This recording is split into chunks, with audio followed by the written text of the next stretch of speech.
Coran met un accent particulier sur un élément.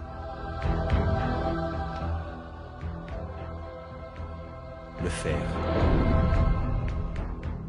Dans la sourate Al-Hadid, signifiant le fer, on apprend ce qui suit.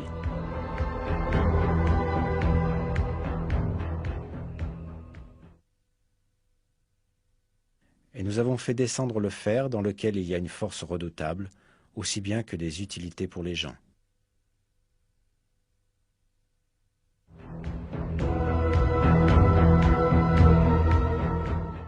On peut penser que le mot « azalna », traduit par « nous avons fait descendre » et utilisé pour le fer dans le verset, puisse avoir un sens métaphorique pour expliquer que le fer a été accordé pour le bénéfice des hommes.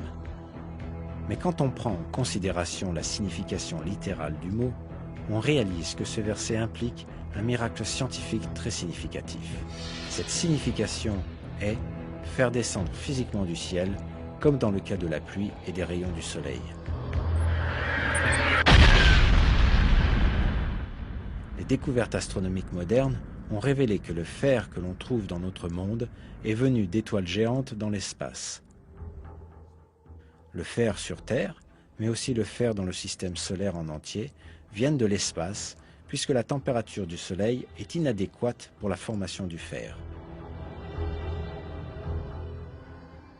Le fer ne peut être produit que dans des étoiles plus grosses que le Soleil, où la température atteint quelques centaines de millions de degrés.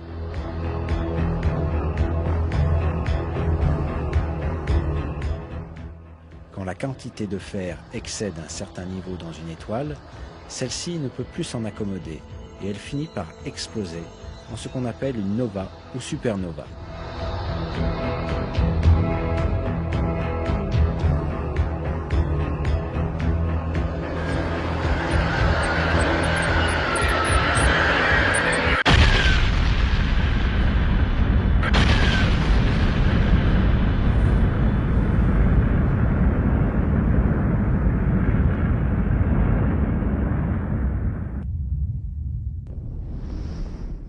Ces explosions permettent la dispersion du fer dans l'espace.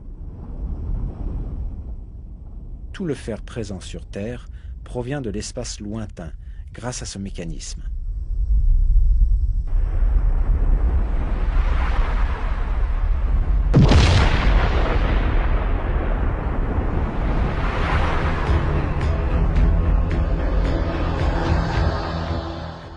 En d'autres mots, le fer est descendu sur Terre, comme nous l'apprend le verset. Il est clair que cette information n'a pas pu être établie au 7e siècle, quand le Coran fut révélé.